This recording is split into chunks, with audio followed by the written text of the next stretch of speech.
Nobody knows how to make a pencil. But the miracle of this pencil isn't that nobody knows how to make it. The miracle of the pencil is, how did it get made?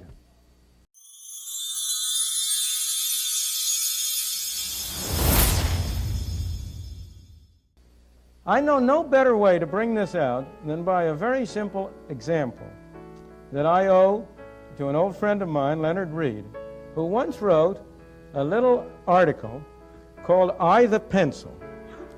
Said Leonard Read in his article, you know, it's a funny thing, he said, there's nobody in the world who knows how to make a pencil. Well, suppose you were to start to set out to make a pencil. First of all, you have to get some wood, don't you? Where do you get the wood? You have to go to the Pacific Northwest, probably, and cut down some trees. How do you cut down some trees? You have to have some saws to cut it with. Where do you get the saws? You have to have some steel. Where do you get the steel? You have to have a steel mill.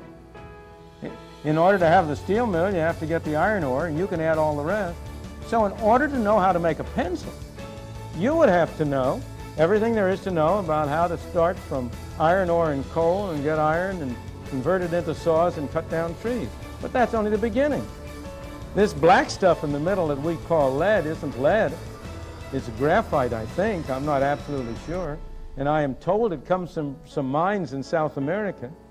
So in order to get that black stuff in between, you would have to take a trip down to South America and know all about how to extract graphite from the mines in South America. Now this little red tip at the top, that's rubber. Where's it come from? Well, the major source of natural rubber is Malaya. That's quite another distance. And I don't know how many of you know that the rubber tree was not native to Malaysia. It was originally imported into Malaysia by private enterprises trying to make some money, and they transplanted it from somewhere in South America. I think it was Brazil, but I don't guarantee that. And they brought it over into Malaysia and established the plantations there and got this rubber. So somehow or other, in order to make a pencil, you'd have to know about the rubber. Nobody knows how to make a pencil. But the miracle of this pencil isn't that nobody knows how to make it. The miracle of the pencil is, how did it get made? Who told that fellow over in Malaya to tap his tree and send a little bit of rubber over here to put at the end of this pencil so I could have a pencil in my hand? But what happens when I go down the store and I put down a quarter and get 2 of these pencils? I am trading with thousands of people all over the world. People in Washington State who are cutting down trees, people in South America, people over in Malaya. I'm making a deal with them. Now, how is that brought about? Is there some commissar sitting in some central office who is sending out orders to these people in Malaya, to these people in South America, to the people in Washington? How is it that they are led to cooperate with one another? That's the miracle of the price system. Because note, these thousands of people who have been led to engage in this simple transaction with me, not one of them has been forced to do it. Nobody has had a gun to his head. They've all done it. Why? Because each one of them thinks he's better off in this transaction. And somehow or other, I've done it because I think I'm better off. Everybody has benefited. There's been no central direction. These people who have cooperated with one another don't speak the same language. They're people of all different religions. They may hate one another in every respect. But this hasn't prevented them somehow or other from being led to cooperate together. It hasn't prevented some kind of a wonderful machinery from bringing together these various components all together into this little pencil. What is that machinery? What is it that has induced people to do this? How has it been brought about? That machinery is the price system.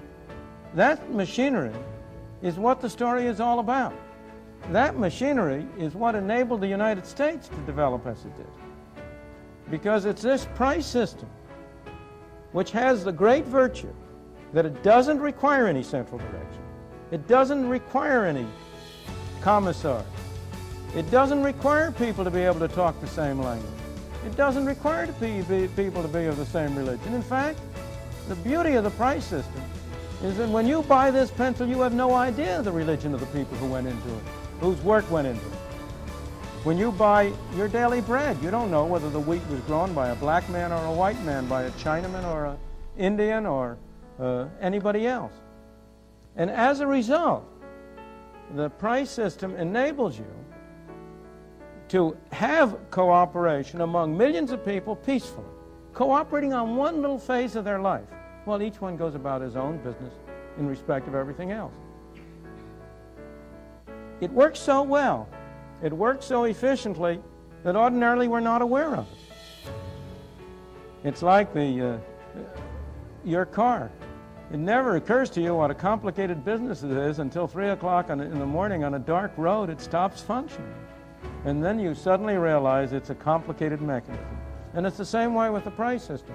So long as it is working, so long as it's operating, so long as it's bringing people together,